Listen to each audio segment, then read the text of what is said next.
Okay, well, welcome everybody. My name is Tim No. I'm serving as the president of the Middleburg Chamber this year. We've got a good luncheon meeting planned for you. And before we get started, I just have a couple quick announcements. I want to introduce our special guests who are present this morning, including the Middleburg Heights Mayor, Matt Castelli. Good morning, Mayor. Also, we have some board members present with us today, including Alan Katrina, Phil Henry, Dan Sage, Karen Raish Siegel, Doug Miller, Dave Herwarden, and Stephanie Duller. So welcome, everybody. As we get started with our guest speaker this morning, I just want to remind all the attendees to mute themselves and mute your video during the speaker presentation, and we'll allow for some Q&A after the presentation. So without further ado, it's my privilege to introduce our guest speaker today. Tracy Wheeler obtained her bachelor's degree in elementary education at The Ohio State University. She obtained her master's degree in curriculum and instruction from Cleveland State, her principal licensure from Baldwin Wallace, and her superintendent licensure from Kent State University. During this time, Mrs. Wheeler began her teaching career at Fairfax County Public Schools Elementary in Falls Church, Virginia. From there, she moved back to Ohio and was hired by Mayfield City Schools as a middle school ELA math teacher. She then became the gifted coordinator, gifted intervention specialist at South Euclid, South Euclid Lyndhurst City Schools. Tracy spent 15 years at Brunswick City Schools, where she held the positions of gifted coordinator, assistant high school principal, and assistant superintendent. It's my privilege to introduce Mrs. Tracy Wheeler. Good afternoon. Thank you, Tim. I want to start off by thanking the Middleburg Heights Chamber for the invitation to share our state of the schools with all three chambers today. This is really a great time for me to be able to highlight all the great things that we're doing in the district. So thank you. Just to give you a sign of the times and the way things have been in the last 15 months, I was hoping that we could start off today by sharing some pictures of our first ever outdoor commencement ceremony for the class of 2021. But in true, this has been a crazy 15 months of being flexible and nimble fashion. We had to cancel last night due to the weather, and we are rescheduled for tomorrow night. So we're excited that we're actually able to have commencement this year in person, and have a day that we're able to celebrate our students. So rescheduling is better than not being able to do it at all. So we're excited about that. I want to start off with talking a little bit about one of our highlights and most exciting times this year, that we were able to start the 2021 school year by opening up our two new buildings. Even with the pandemic and the shutdown, both Brook Park Elementary School and Bream Mid-Park High School were ready to open their doors at the start of the year. We didn't necessarily have kids, but the building was ready. Both these buildings are dynamic learning environments where students are provided with incredible new spaces to learn and grow. They're both learning spaces that are they feature learning spaces that are flexible. They allow for choice. They're conducive to the different learning styles of our kids, and they accommodate the unique learning needs of every student. So we were able to start the year by holding an open house at Brook Park Elementary. That building was ready to go. The only part of that building that is still not 100% completed is the old Ford auditorium that's connected to the building.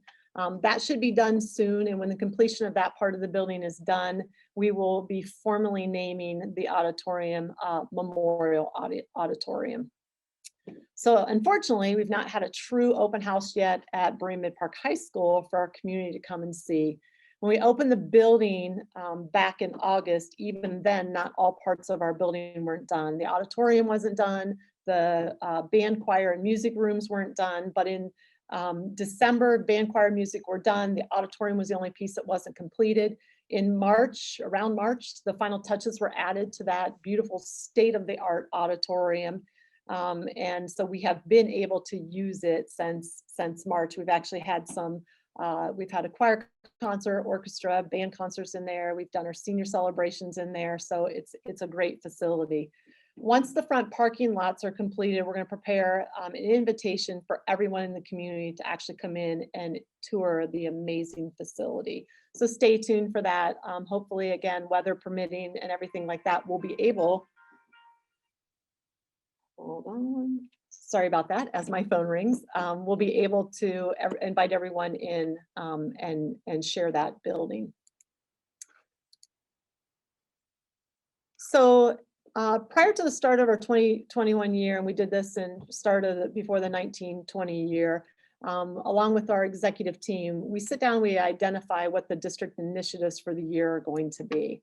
And 4 of those district initiatives come directly from our current strategic plan.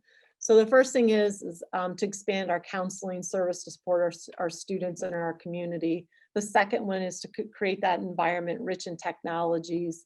The third one is to create a cohesive district-wide community identity, Titans.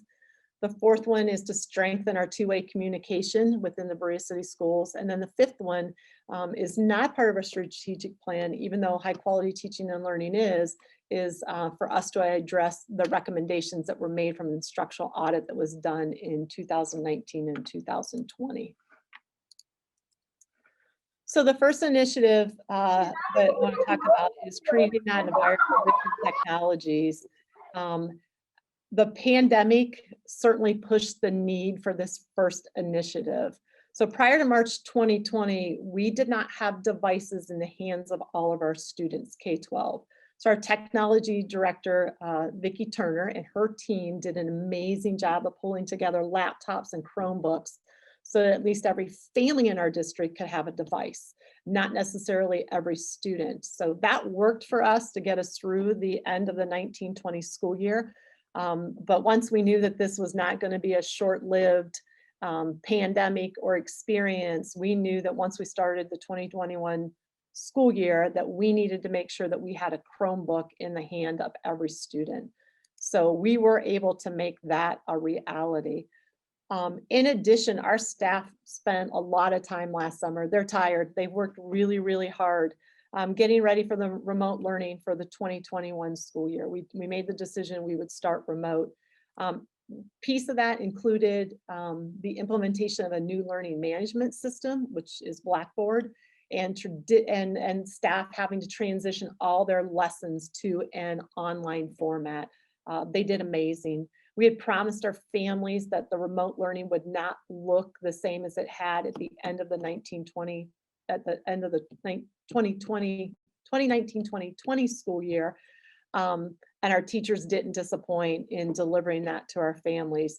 So they created interactive, synchronous lessons that created the opportunity for our students to still engage and learn even while they were at home.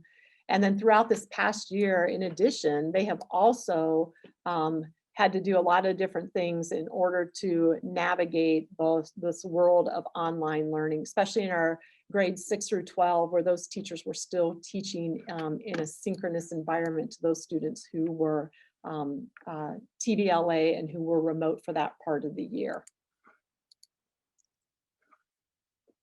In addition, some of our upgrades, even before the COVID-19 outbreak, one of the things that we have noticed, and I think this is across the country, that our families, even here in the Berea City School District, struggled with connecting to reliable, high-speed internet. So in general, again, I believe our country has a long way to go in properly serving to ensure that all of our families have access to reliable, high-speed internet, and we need to continue to support that fight and ensure that that happens.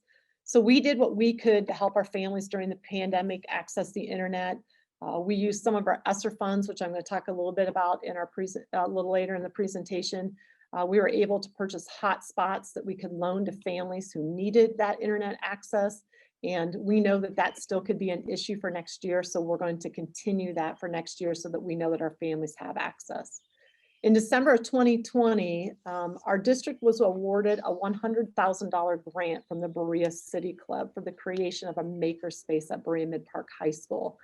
So far, the district's received the first installment of $50,000 of that grant. The Makerspace area features project-based labs that will provide innovative spaces centered around STEAM, which is science, technology, engineering, arts, and mathematics. Include a laser engraver, 3D printers, a 10-needle embroidery machine, and the supplies for that. Our staff and students are currently being trained on how to use the equipment in the Makerspace. In addition, Makerspace carts have been added to all of our other buildings, and we're looking to expand that equipment in those buildings also. I just share you a little story. I was out at an event a couple weeks ago, and a high school boy walked up, and he had one of the things that's in our Makerspace is a button maker, and he's a senior student, walks up, and he's got this big button on. It's a picture of him and one of his buddies, and I just started to laugh, and I said, "You made that in the Makerspace, didn't you?" He goes, "Yeah." And I said, "Isn't that kind of neat that we've got senior high school boys in our Makerspace making buttons from our button maker, and they're actually wearing them?" And he loved it. So we truly appreciate the partnership that we have with the Berea City Club and their investment that they have made in our children. We also have a project going on right now. We started it last year during the pandemic. We needed new projectors in our buildings for our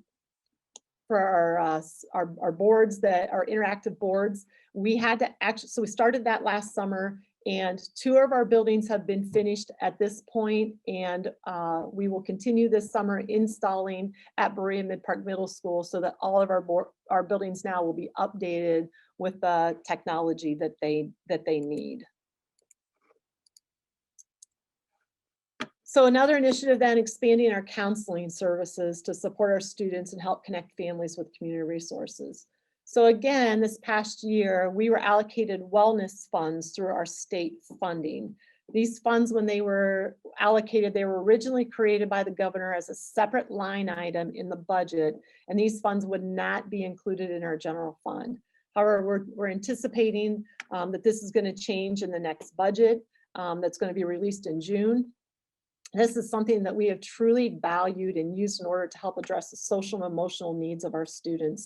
Especially with the onset of the pandemic, we have seen an increased need for that. So over the past 2 years, we've actually been able to add a total of 5, what we call them, student family support specialists to our staff. All of these employees are licensed social workers, and they work hand in hand with our guidance counselors to assist in meeting the needs of our students.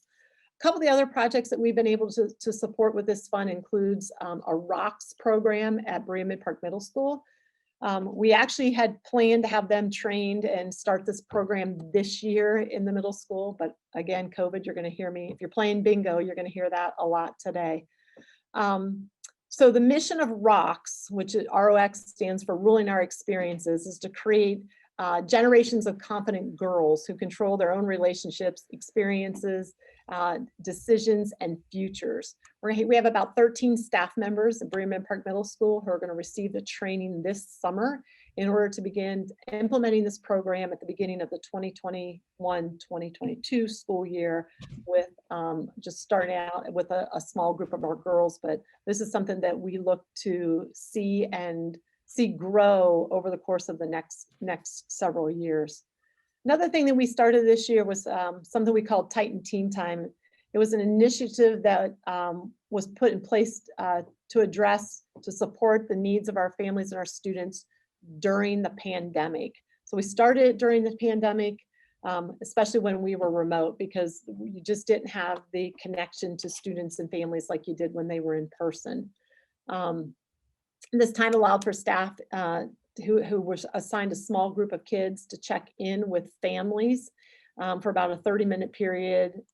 We ended up landing on it being Friday.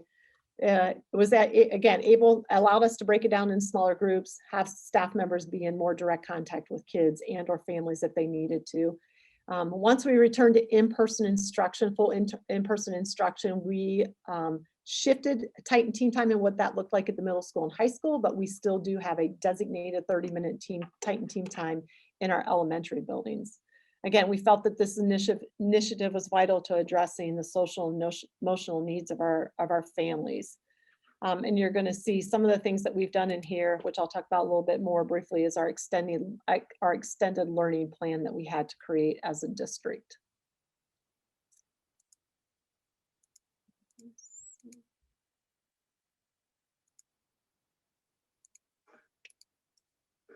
All right, our third initiative revolves all around culture. I'm going to talk specifically about two pieces on separate slides, but one of the things I want to talk about is PBIS, just so you know what that stands for. It's Positive Behavioral Interventions and Supports.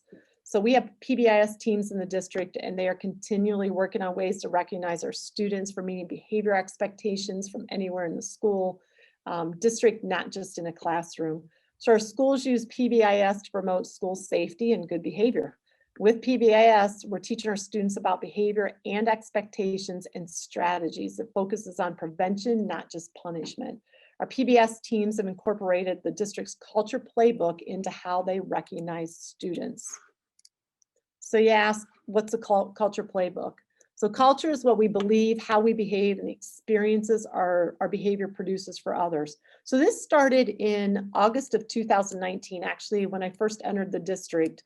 One of the very first things that a meeting that we held was a large administrative meeting. We invited kids.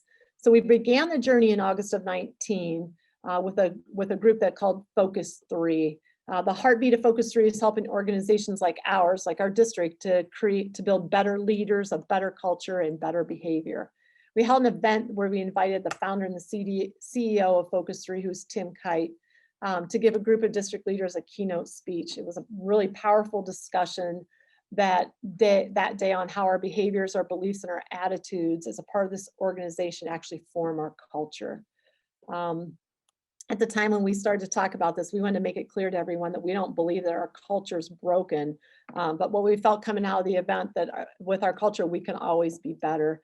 We felt like we needed to align our beliefs, our behaviors, and accordingly, our outcomes. We began our discussion around what was important to us here in the Berea City School District, and then discussed how we behave to make sure that those things happen. There's a saying that says, culture eats strategy for breakfast. And what does this mean? No matter how strong your strategic plan is, its efficacy will be held back by members of the team if they don't share the proper culture. When it comes down to it, the people implementing the plan are the ones that make all the difference. So beginning in December of 2019, we gathered a group of students, teachers, support staff, parents, and administrators, and embarked on our own journey to create our culture playbook for the Berea City schools. We rolled out the results of that work around all that work in August of 2020 when our staff started back to school. We want to make sure that what you see on the screen, this is just a piece of our actual culture playbook, isn't just another document that we don't do anything with. We want this work to actually become the foundation of which our entire community is built. Our hopes that the culture playbook will align everyone in our district, from students to staff to our parents and our community members, a set of common beliefs that drive our behaviors and give us the outcomes we're looking for.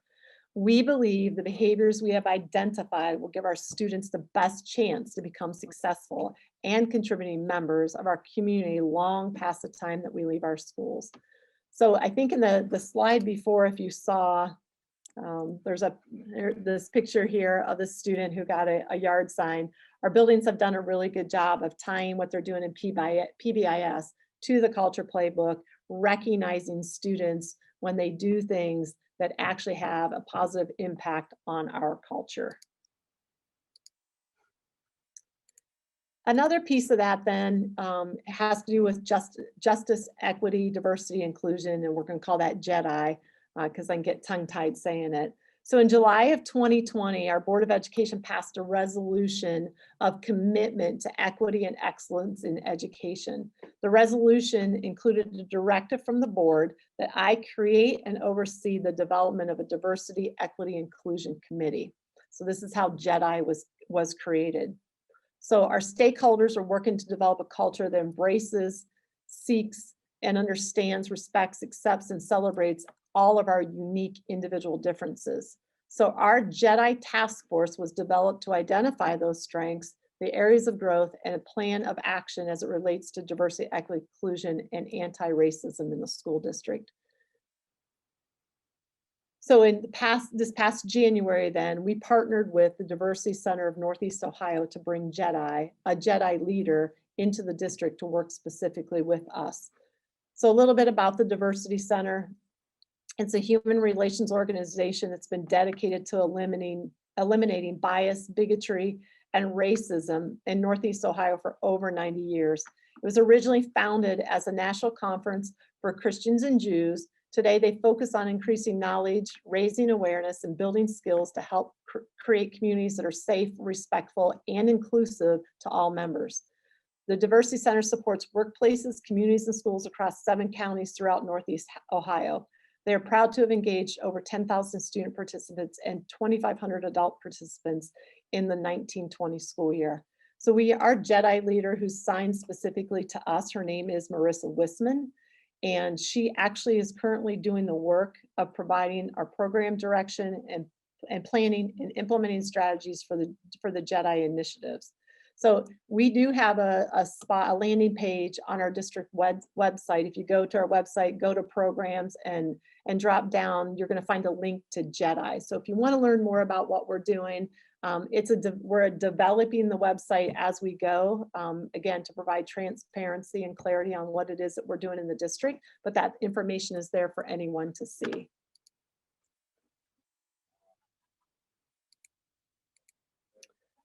So the 4th initiative, this was something that when I started 2 years ago, it was a commitment that I made to the board, was for me to come in and to listen and learn.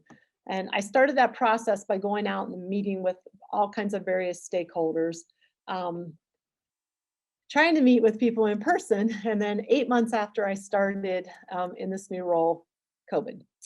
So as we say all the time, in our challenges, we find opportunities. COVID forced me and the district to increase our two-way communication, all in a good way. So since the start of the pandemic, we've relied heavily on two-way communication in order to stay in touch with not just our families, but with our staff also. I believe that two-way communication is vital in order for all of our stakeholders to be able to share their thoughts, ideas, and their opinions on how we can improve the relationship between our families, our staff, and our community. It helps us better understand and be able to address the issues and the concerns and really get a pulse of how people are feeling. And that's really never been more important or evident than it is right now during the pandemic.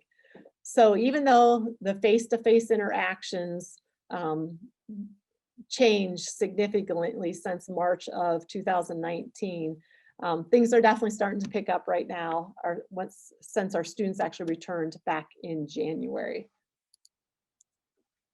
So some of the ways that we're trying to address that. So last year, non-pandemic, I started a coffee and conversation sessions with the community. So since we couldn't gather in person, we took the leap of faith and we started to do them via Facebook Live presentations. So we found, again, I think there's a lot of good things that will come out of COVID. We found that this actually provided us more opportunities for more people to join. We let them ask questions and get information straight from the source.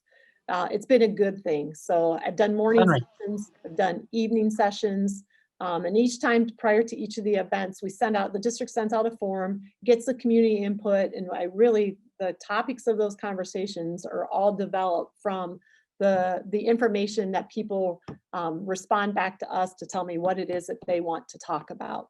So this is going to be something that we will continue to do next year. I think we'll do it still in person, but we'll still do them via Facebook Live. It just gives more people the opportunity to be a part of those if they choose to do so. Another thing is our quality profile. So the quality profile, if you've never seen it, it illustrates how our district's dedicated to offering a comprehensive education. So we know that the education here encompasses way more than just what you see on standardized test scores. And again, the thing with COVID, obviously there's no state report card this past year. That will change again.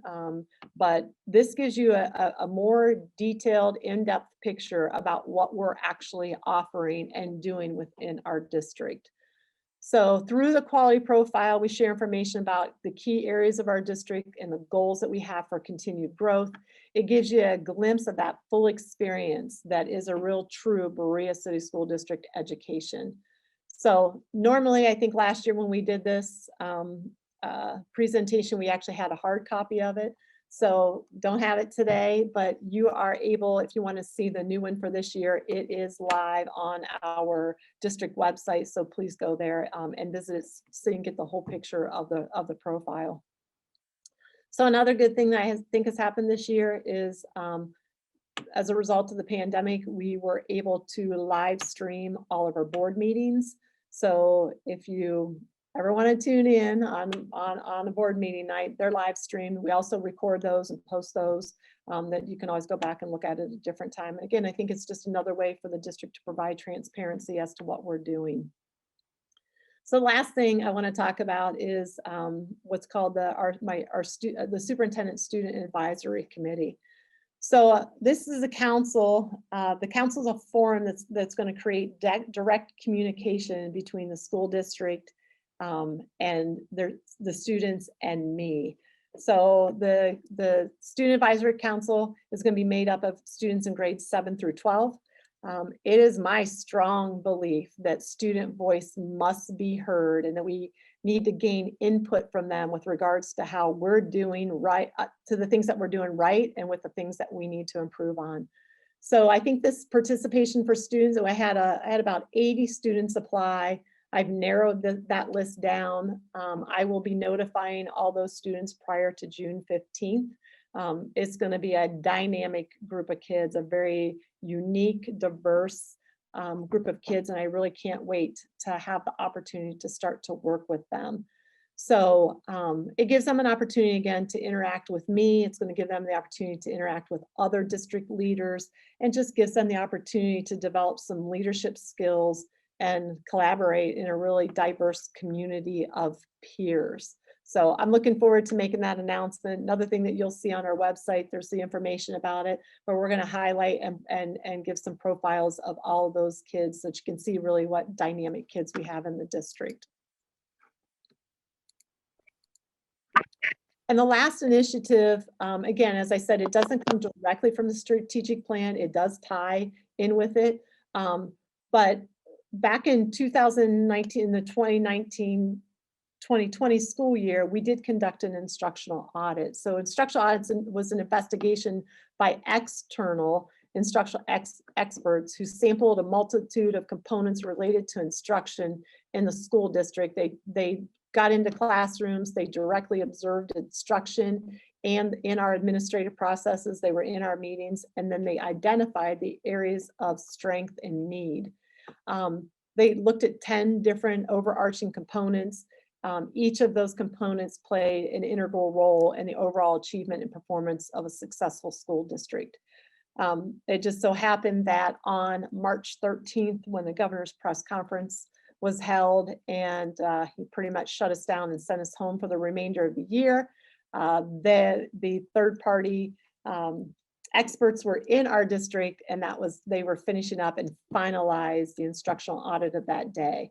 So after they got done doing that, then they sent us a list of the audit was extensive. It's hundreds and hundreds of pages long, but from that extensive audit, they were actually able to narrow down and give us a recommendation of 21 things we need to do in the district. So, here we go. So as a team then, we work together within our executive team and within our entire administrative team. We identified 3 goals that we would use to develop our overarching instructional goals for the 2021 school year. And all those goals targeted on how we streamline, how we strengthen, and how we strategize within the district. So after developing our overarching goals, and we created our action steps, the processes by which we use to monitor how progress is being made toward achieving the goals, and then the evaluation criteria that we're using to determine how well we're doing at meeting those goals. So not only did we do that at a district level, that our goals focused on streamlining, strengthening, and strategizing, but we also then that all trickled down at our building level, to our principal level, and to our teacher goals. So it's truly a process that we believe in, and that over time, that we know that this is going to improve our student outcomes. I don't in the presentation highlight a lot of specific things that are going on in the district, but I think I'd be remiss if I didn't highlight what we've been doing in nutrition services this year. Many of our students rely on being in school to be able to receive breakfast and lunch. But when the pandemic hit and our schools closed, our students weren't able to do that. But the USDA did provide us with the flexibility to provide families in the community with free meals over the summer of 2020, so last summer. But then on October 9th of 2020, they extended those flexibilities in its summer food service program and what they call seamless summer option through June 30th of 2021 to allow our schools and other sites to continue to provide school meals to our students at no cost. So the department had previously extended free meals through December of 2020, but based on the funding available at that time, they were able to extend it through the entire 2021 school year.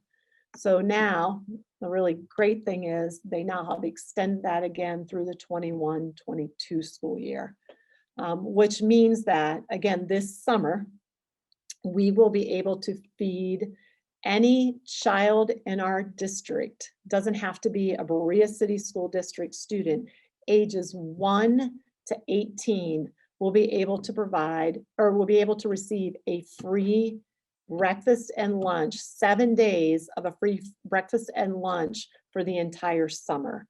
So we've already started to push that information out, and we had lots of families last year take advantage of it. So far this year, our nutrition services department, just to give you an idea, I have the final number on there, but as of yesterday, and these are free.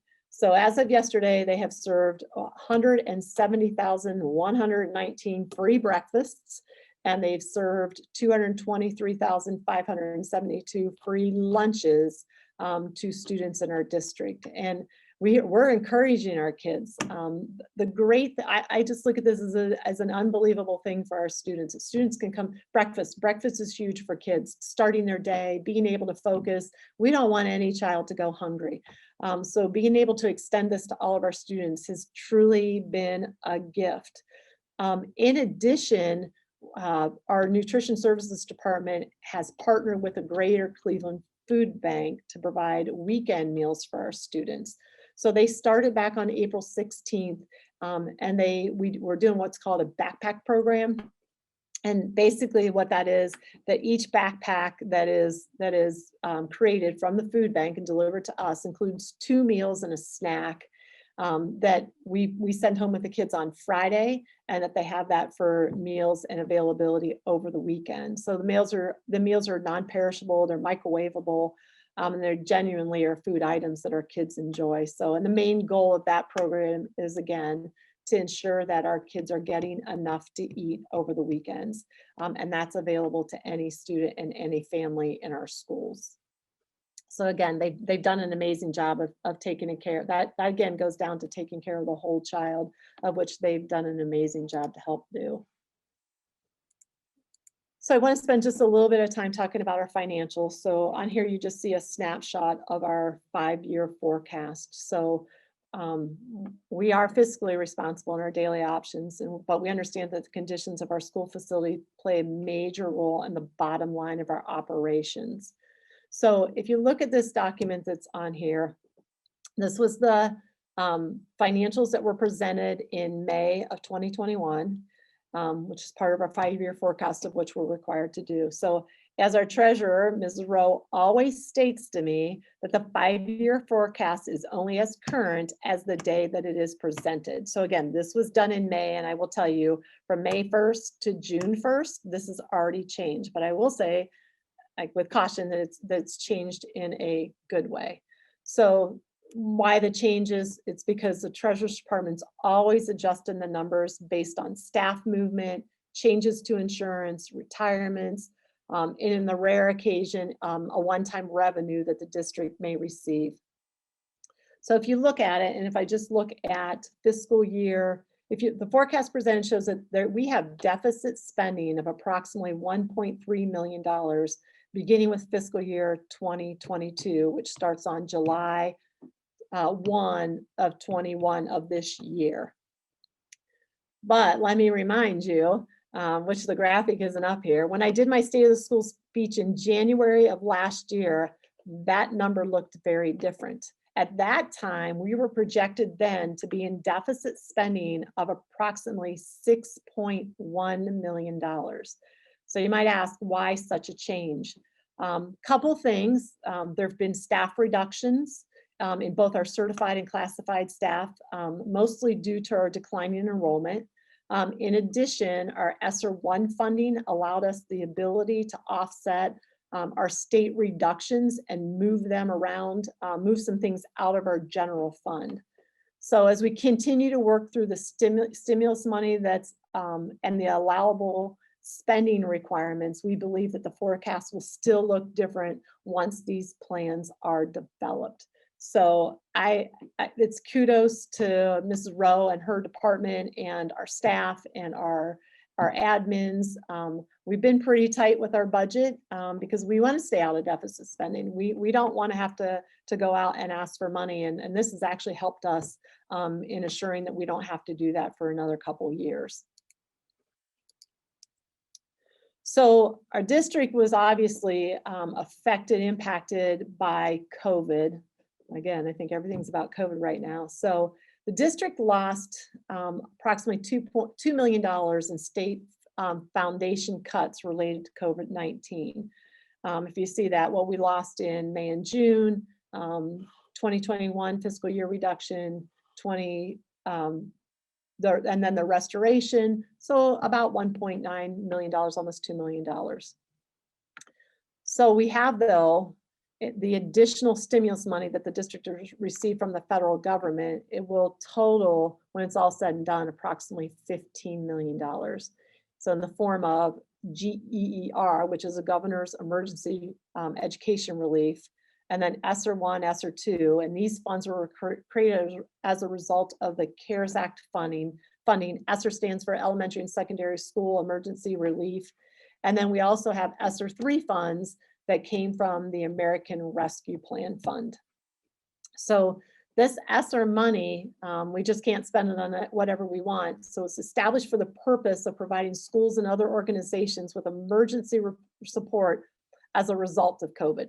The funds are intended to support our ability to continue to provide quality educational services to our students and to support the ongoing functionality of our organization. So these resources are available for us to use for a wide range of purposes, including responding to social and emotional needs for our students, academic needs, and other needs related to the health and safety of our students and staff, and staffing. So I just want to give you an idea of some of the things that we've spent our funds on already, and then how we're actually going to use them in the future. Cleaning and sanitation products. We had to purchase mobile hand washing stations. We had to provide signage in all of our buildings that were related to COVID, and that was a huge chunk of money from ESSER 1. Current staffing due to state funding losses. We improved HVAC at our middle school. We used that money to purchase the hotspots for our families who are having connectivity issues. We purchased custodial equipment. Currently, right now, we have before and after school tutoring, so we're paying for that out of there. Credit recovery, things that we're doing at the high school. Our summer school plans, which is going to include no cost to our families, and we will also be providing transportation for families. Any staffing that's directly related to helping students in order to close the gap, we'll move that money out of general fund and pay for it with ESSER funds. Lots of professional development, and I'm going to show you in a minute the plan and kind of what that looks like. A purchase of a social emotional learning curriculum, and it gives us an ability to refresh our technology, including purchasing. There's a Chromebook cycle that we have to replace our Chromebooks, and new devices for our staff that are actually outdated, and a lot more. There are a lot more of other things, but that just gives you an idea of how we're actually going to spend that money.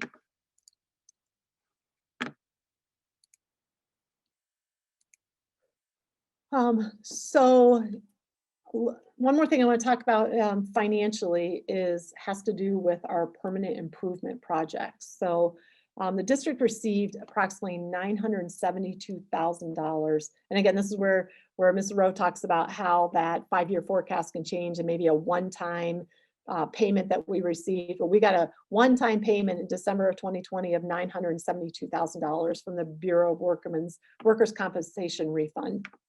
So those monies, along with our current improvement, permanent improvement funds, our leftover construction funds, and then the use of ESSER funds, we're able to fund some much needed repairs to our district facilities. Some of those repairs include repairs to roofs and parking lots. When I first came in the district, I heard a lot about our roofs and what bad shape some of our roofs were in. And in addition to some other needs that have been neglected over the years, just due to a lack of funds that we had to spend on these permanent improvement projects. So we're able to do a roof replacement at Big Creek, at our Board of Education building, and at the middle school this summer. Prior to having any of these funds, this would have been something that would have taken us 2 to 3 years to actually be able to support financially. In addition, we're going to be able to repair the parking lot at Big Creek, at the middle school, at Transportation, at Rame, at Grindstone, and at our Board of Education building. In the future years, we will continue to utilize the permanent improvement funds to replace windows, lighting, upgrades to our Transportation building, turf replacement, athletic field upgrades, middle school auditorium upgrade, and we have to purchase new school buses. One thing I did want to highlight, we're committed to also creating a fund in order to replace instruments that we need. We're looking right now, Ms. Rose put into the permanent improvement fund, starting to put back about $35,000 annually for a replacement plan that we can develop to ensure that our instruments are replaced timely. So I'm going to give you an example. Our marching band, we currently have 14 tubas in our marching band because they're amazing. And a tuba costs $8,000. And we currently have about 12 of those 14 tubas that are nearing the end of their life. So within the next few years, we know we need to develop a plan to start to replace just our tubas. And for our marching band, you do the math on that, that's roughly $140,000. So that's another little piece that we have built into a permanent improvement plan over the years, so that we're addressing the things that we need to address that are important.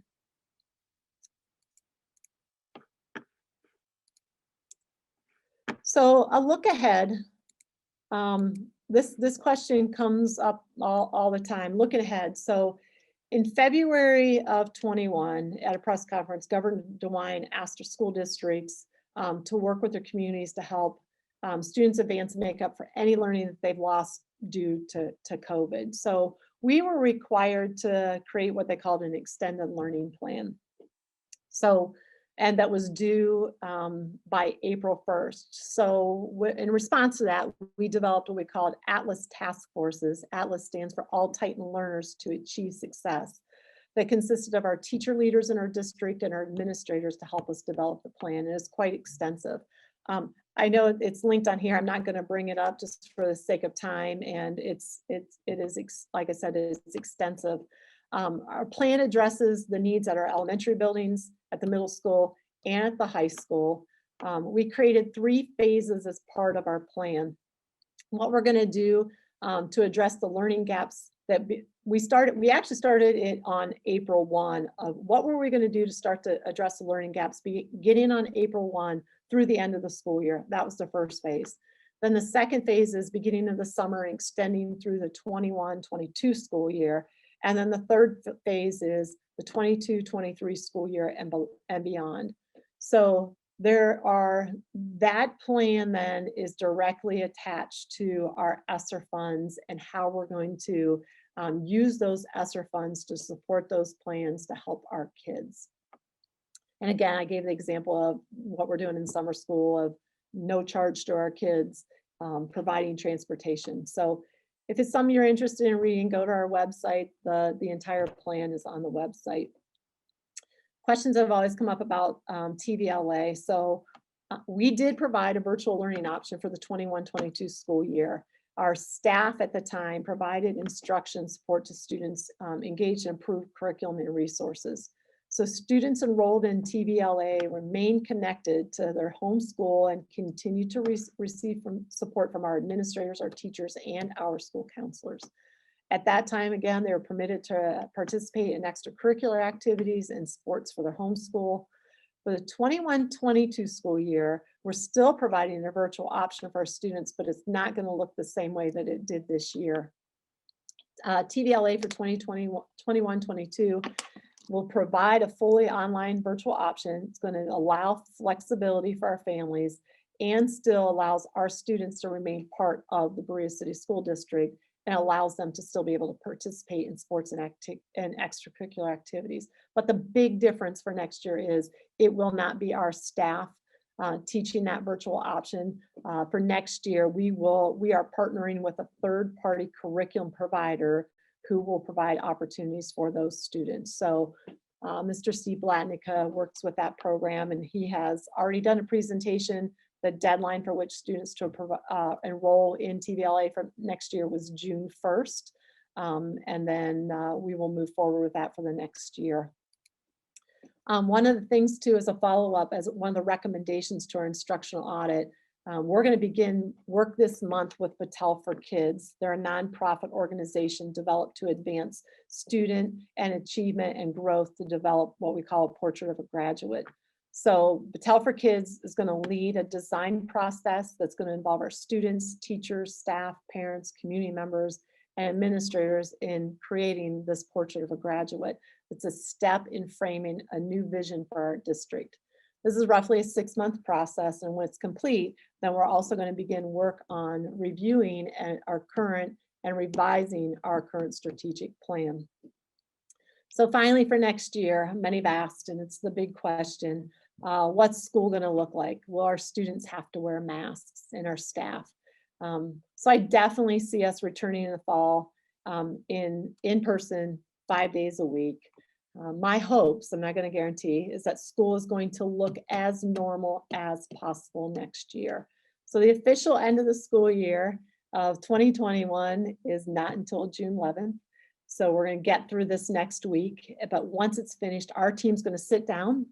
We're going to start to review all the recommendations, and we will prepare a presentation that we'll share with families and staff on what the next school year is going to look like.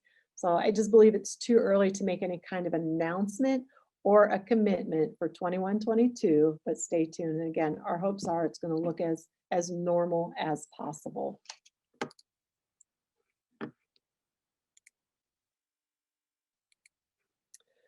So just to end, despite this once in a lifetime series of challenges that we've experienced this school year, we've been incredibly resilient as a district.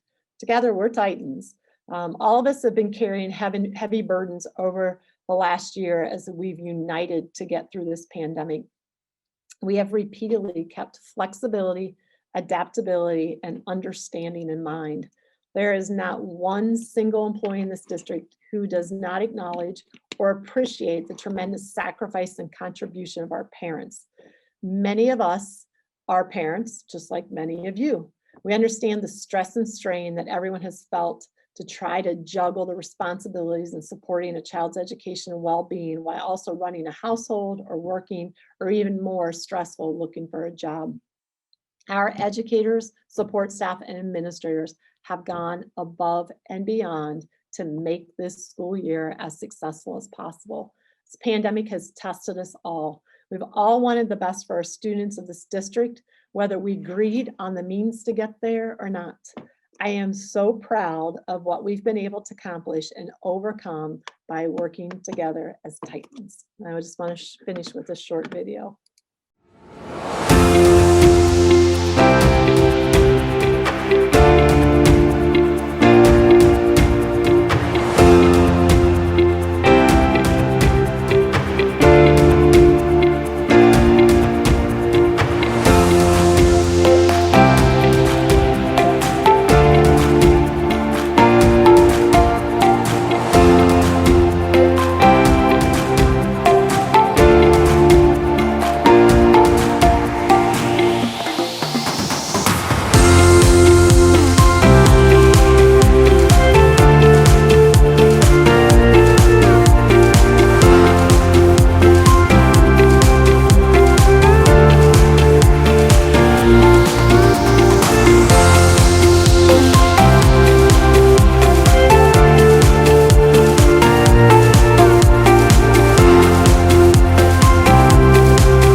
So Tim, I'm not sure or if you want to open up to questions or anything at this time. Yeah, let's see if any of our anybody out there has any questions or comments for Tracy. Anybody? They're hungry. Yeah, I think so. Well, okay. Well, thank you, Tracy, for taking the time today to update all of us on the district and its progress during these crazy and challenging times. Actually, the last 2 years of crazy and challenging times. We all appreciate your hard work and dedication, and we all appreciate the hard work and dedication of your staff and the teachers and the students. And thank you again. Thank you.